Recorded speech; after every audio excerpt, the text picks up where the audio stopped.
Cuando nos fijamos un objetivo y para alcanzarlo definimos un método de actuación junto con los medios más adecuados para conseguir ese fin, podemos decir que estamos diseñando una estrategia. Así obramos comúnmente los seres humanos, incluso de manera inconsciente, aunque más que los individuos son los colectivos, ya sean de investigación o en empresas, también políticos, militares, evidentemente, son los especialistas en trazar las mejores estrategias en las que muchas veces va en juego su supervivencia. Esto explica que el pensamiento estratégico sea hoy en día una disciplina fundamental. Tanto es así que se ha definido la estrategia como el arte de crear poder, en el sentido más amplio de lo que se concibe como poder. Nuestro invitado conoce bien este tema porque lo ha investigado con profundidad, no solamente desde el punto de vista intelectual, sino también por las exigencias de su carrera en el mundo empresarial. En esta sección de Eusko Ikaskuntza, Juan Aguirre, arratsaldeon. Arratsaldeon, Eva. Hoy conocemos la obra de Iñaki Dorronsoro relacionada con este mundo de la estrategia. Sí, Iñaki Dorronsoro, ingeniero industrial, se incorporó al mundo cooperativo en 1973, donde desempeñó a lo largo de los años diversas funciones en el área de la promoción industrial. Entre el 91 y el 98 fue director general del grupo LKS y a partir del 2000, desde el Departamento de Tecnología y Calidad de MCC, entre otras cosas, pues promovió la creación del Centro de Investigación MIC, del que fue presidente y director, y hay que sumar a esto pues una participación en consejos rectores de Mondragón Universitatea, Icarlan, IDECO, o el impulso al nacimiento del clúster del conocimiento.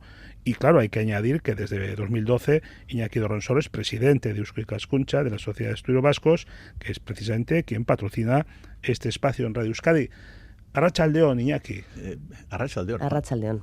Bueno, hablemos de la estrategia, que a veces no solemos tener demasiado claro qué es la estrategia y en ocasiones no se confunde o no se tiene un perfil definido de lo que le diferencia de la táctica. ¿Podrías aclarárnoslo para empezar? Bueno, en mis tiempos un poco de investigador tenía la costumbre de crear un repositorio de conceptos en función de lo que leía y lo que investigaba. En mi repositorio igual hay 120 definiciones diferentes de estrategia, entonces no es fácil. Y dentro del campo general de la estrategia, la diferenciación entre estrategia y táctica tampoco es tan fácil. Yo voy a tratar de simplificar y voy a utilizar un poquito la metáfora del mapa. Entonces, tú te planteas una mañana ir a San Sebastián con un mapa de carreteras y más o menos puedes hacer un planteamiento y decir, bueno, voy a seguir la Nacional 1, ¿verdad? Pero de acuerdo con la información que tienes a la mañana, puedes decir, como hay mucho tráfico, lo que voy a hacer es desviarme, por ejemplo, entre Alegría y Tolosa, pues por la carretera número 2. Entonces, la elección de la vía que has hecho para ir a San Sebastián es lo que yo llamaría estrategia, y esa decisión que tomas luego en la ejecución de esa estrategia, que puede ser una derivación, eso es una táctica. No sé si me explico. Perfectamente. Y esta palabra que tiene la misma raíz, pero creo que es distinta y no tiene demasiado que ver, que es estratagema. Es una acción o una táctica estratégica orientada un poco a confundir al enemigo. Sí. O al competidor, cuidado. Sí. Hoy vamos a hablar de estrategia corporativa, de estrategia política y de estrategias económicas. Incluso en el deporte hay estrategias. Pero su origen histórico, ¿dónde se encuentra? ¿Quizás en el ámbito militar? El origen histórico, según un autor que vamos a recomendar al final, incluso existe en el comportamiento de las tribus de simios. Hay investigadores, investigadoras fundamentalmente, que han estudiado el comportamiento de los grupos de simios y han descubierto que ya tienen unos planteamientos de tipo estratégico.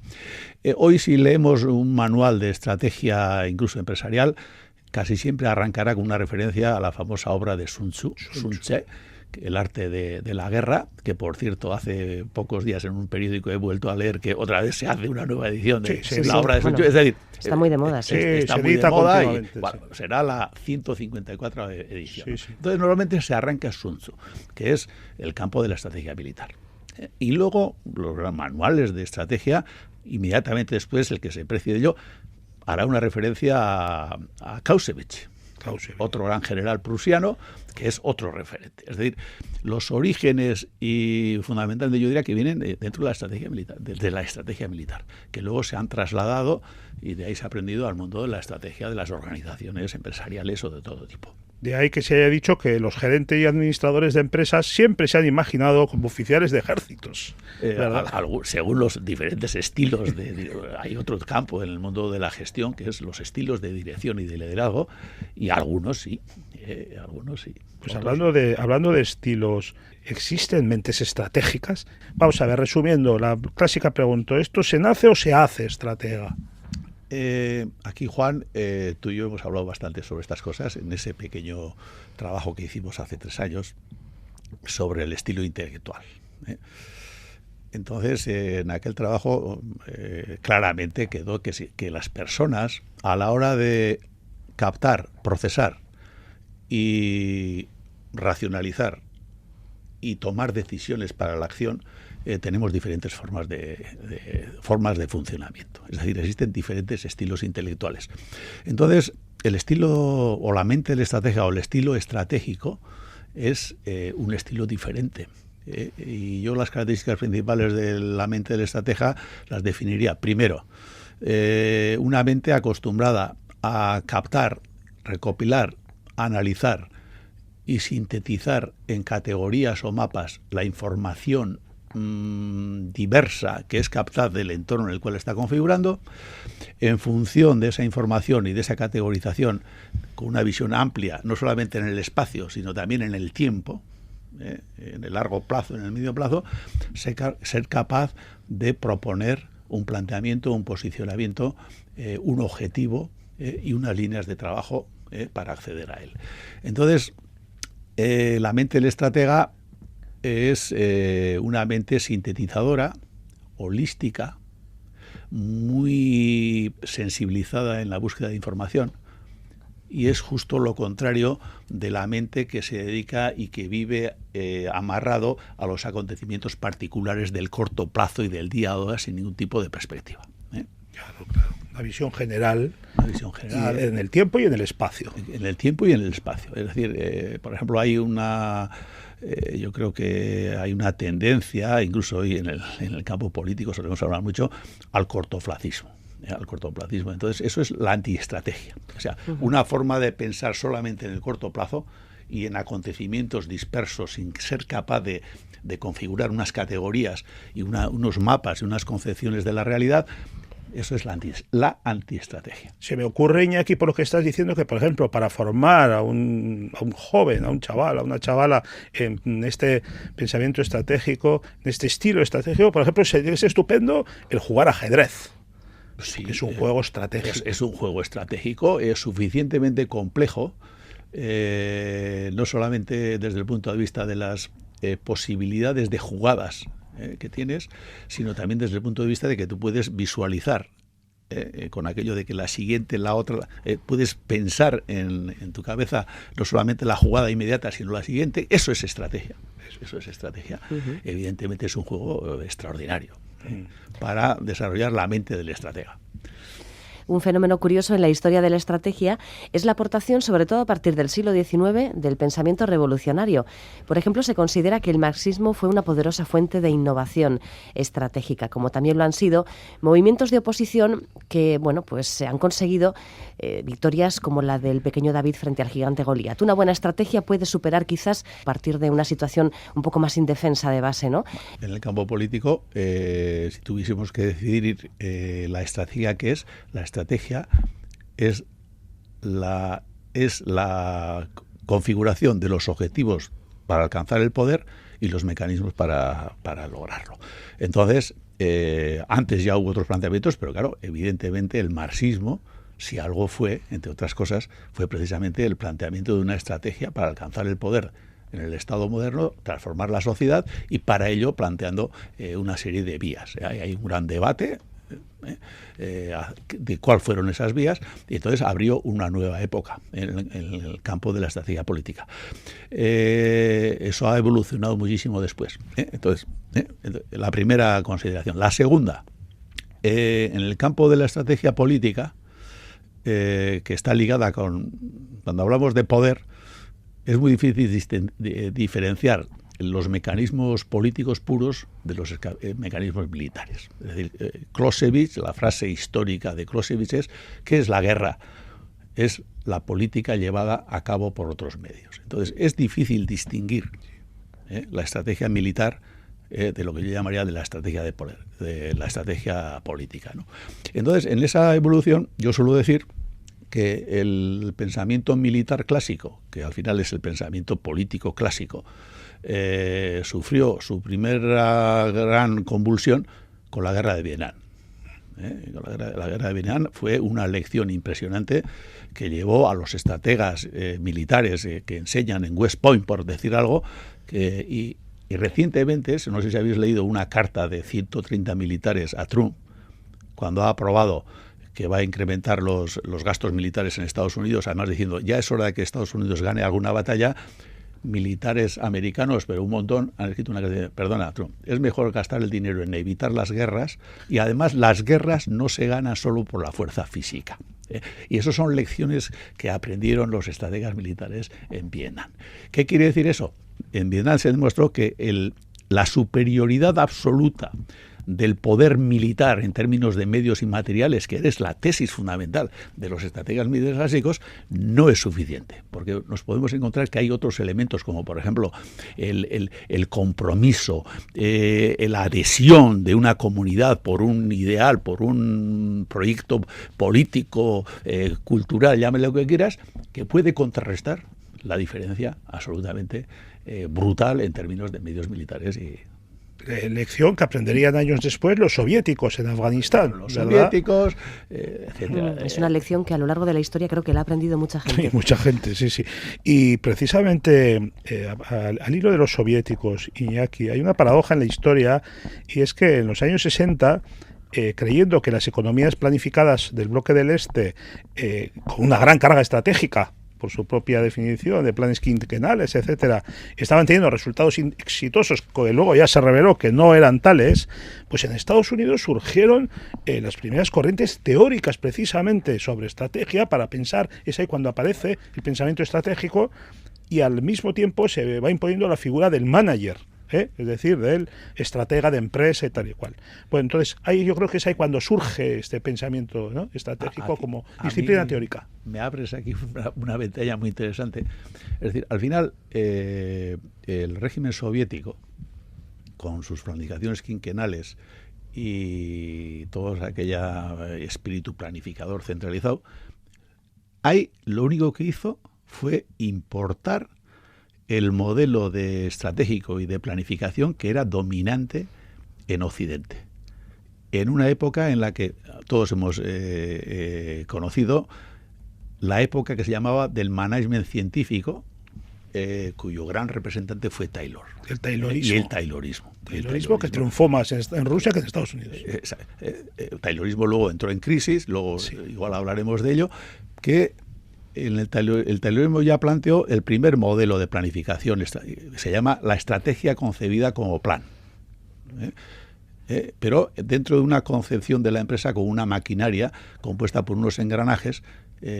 Nosotros les vamos a llamar un concepto newtoniano de la vida en las organizaciones, que se podía perfectamente regular, planificar sin ningún tipo de duda ni ningún tipo. Y entonces la Unión Soviética, Lenin y después los que le siguieron, copiaron esa filosofía en la Unión Soviética con una diferencia, con un poder tal y con una capacidad tal de centralización y del Estado, que al final ahogó totalmente. Un taylorismo impuesto por la fuerza. Un taylorismo, es decir, la política soviética durante muchos años fue taylorista en estado puro.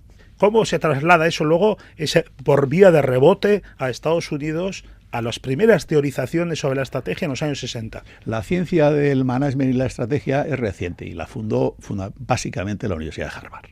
Es decir, la primera facultad que yo creo que se ha creado en el mundo para estudiar, para enseñar y para investigar en temas de estrategia y más ampliamente de gestión empresarial es Harvard.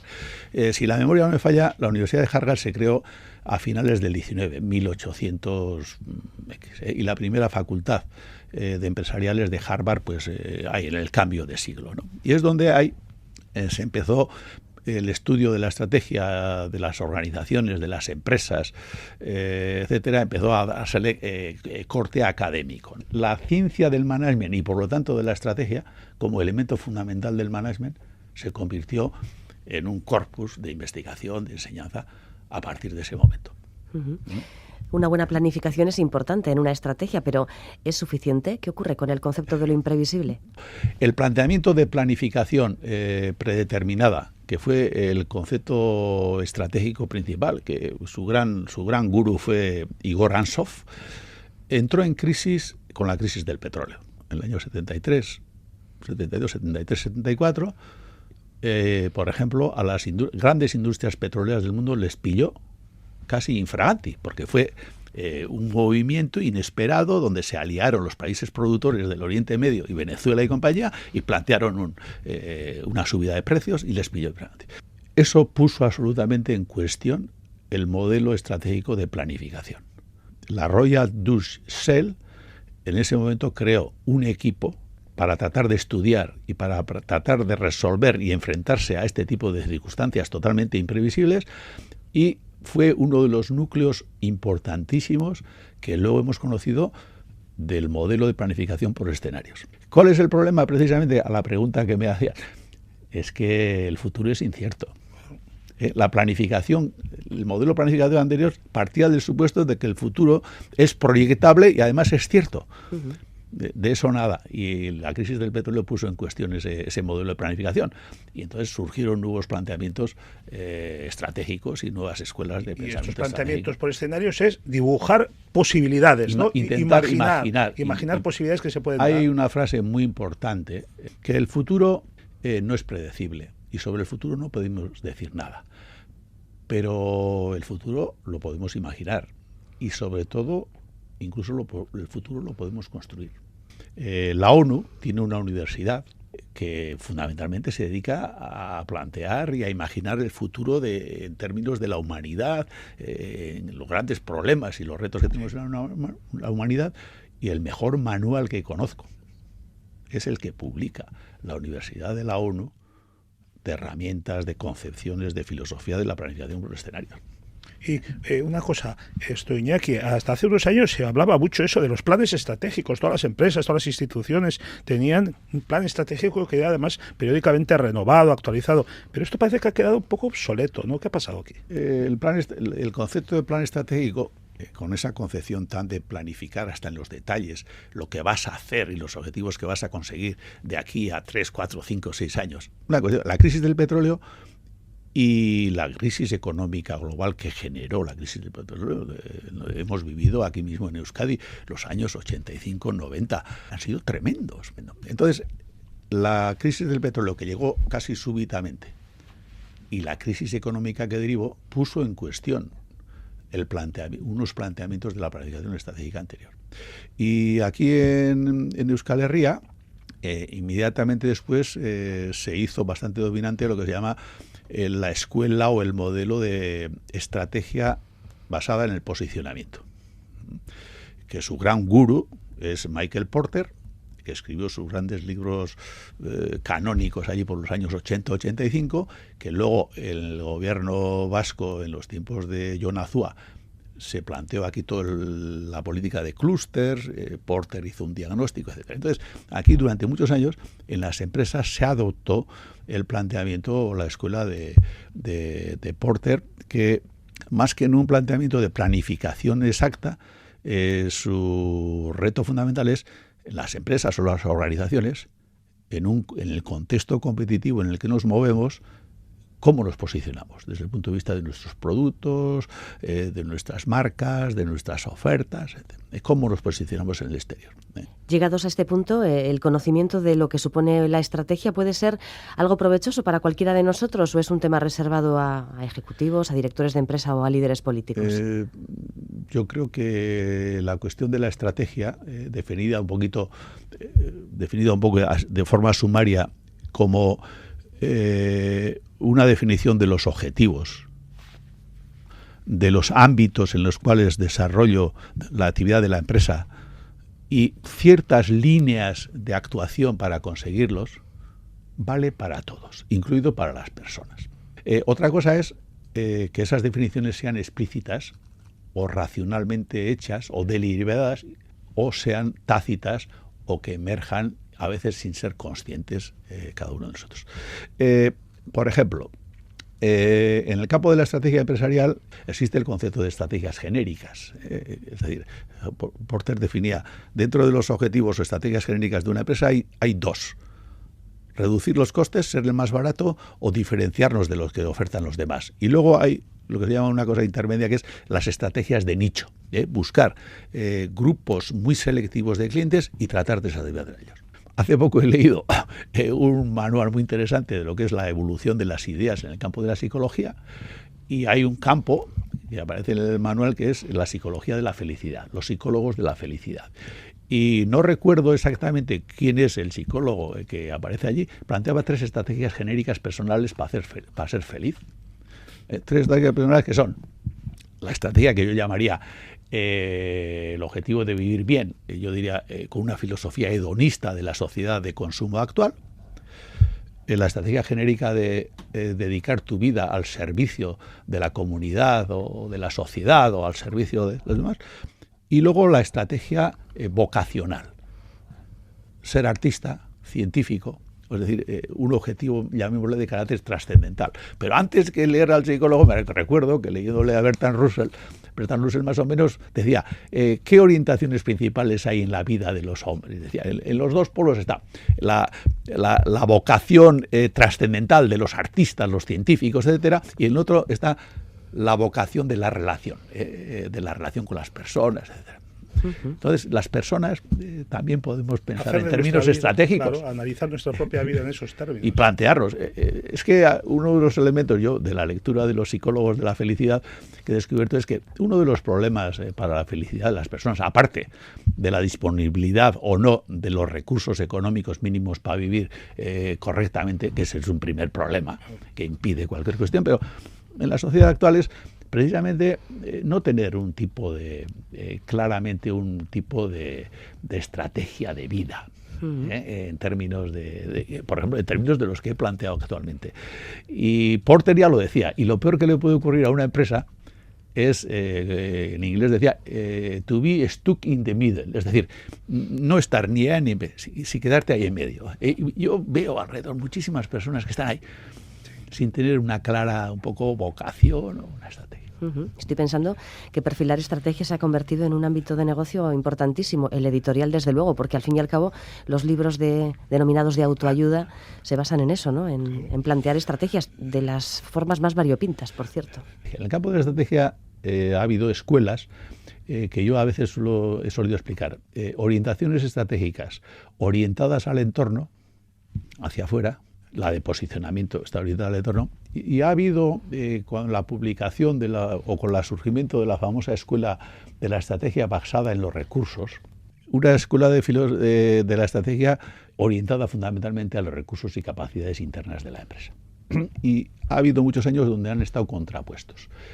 Después, a lo largo del tiempo, ha habido un proceso de convergencia entre ambos, porque yo soy de los que pienso que plantear una estrategia pensando solamente en los recursos y capacidades internas, eso es una estrategia ciega, que es incapaz de generar una dirección. Entonces, volviendo a la pregunta, todos estos planteamientos de autoayuda, para mí, desde un punto de vista estratégico, carecen totalmente de esa orientación al mundo y al entorno, y tratan de buscar la estrategia en la vida solamente con un carácter introspectivo, lo cual es absolutamente artificial.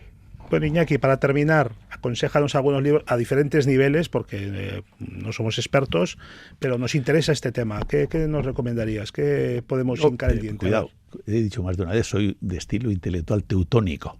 Es decir, ¿qué quiere decir eso? Amplitud y profundidad. Hoy, en la sociedad actual, esto no se lleva mucho, pero yo voy a recomendar desde el punto de vista de un estilo intelectual teutónico. Me parece correcto. Unos libros, una persona que tiene curiosidad, que leyéndose puede extraer una información bastante completa del tema. Yo, el último, sería un libro que se titula Estrategia, una historia, de Friedman, que publica La Esfera de los Libros y que se ha publicado en el 2016, que me parece completísimo porque aborda la estrategia en el campo militar, aborda la estrategia en el campo político y aborda la estrategia en el campo empresarial organizacional. Un gran libro. Un grandísimo libro y actualizado. Y actualizado, que está en todas Luego, las librerías. como un manual, que seguramente es un libro de texto, que no sé en este momento en qué edición estará, es un libro que se titula Dirección Estratégica, de Jerry Johnson y Kevin Scholes, que es Prentice Hall. Es un manual de estrategia. Este es un manual, además muy completo y extraordinario. Muy bien. Luego, como hubo allí por los años 90 y tantos, la gran moda de que todo estaba basado en el conocimiento y basado en los recursos, hay un libro muy sencillo, mucho más sencillo que estos, que es de Grant, que existe traducción castellana, pero que es Análisis Estratégico Contemporáneo, que lo publicó en su día Blackwell en el año 95. Y luego el último es el último modelo, que es en torno a la concepción de la estrategia, en torno al concepto de modelo de negocio, que es de Alan Afua, y yo tengo la versión en inglés, que es Business Models Strategic Management Approach. Gracias, Iñaki. Gracias, Juan. Agur. Agur.